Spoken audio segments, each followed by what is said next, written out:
एबे आम ए किसी पानी दबा सेटा भलसे खरड़ी हो गलानी।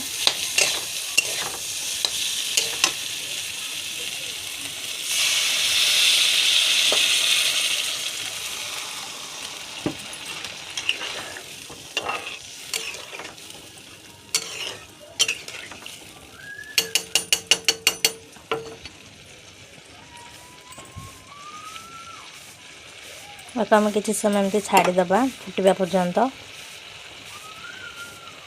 देखुवे आपण या भल भाव फुटी सारा।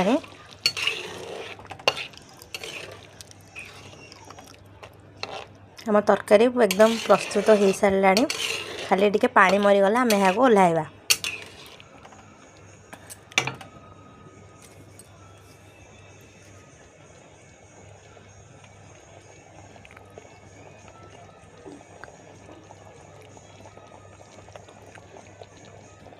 आपण चाहिए पियाज रसुण पकई करें जेहेतु आज जन्माष्टमी मु बिना पियाज रसुण रे करिछि।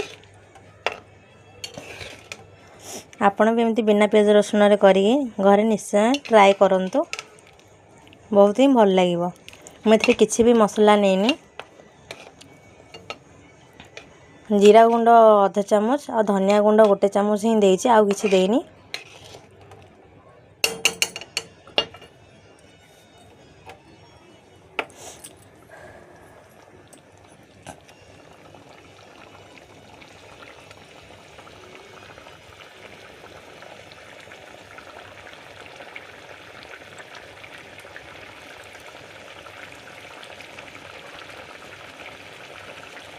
देखुवे अब आमर पानी मरी सारा।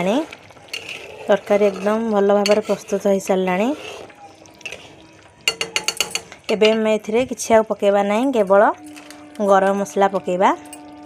देखंतु गरम मसला पकई एबे आमे गैस को बंद कर दबा।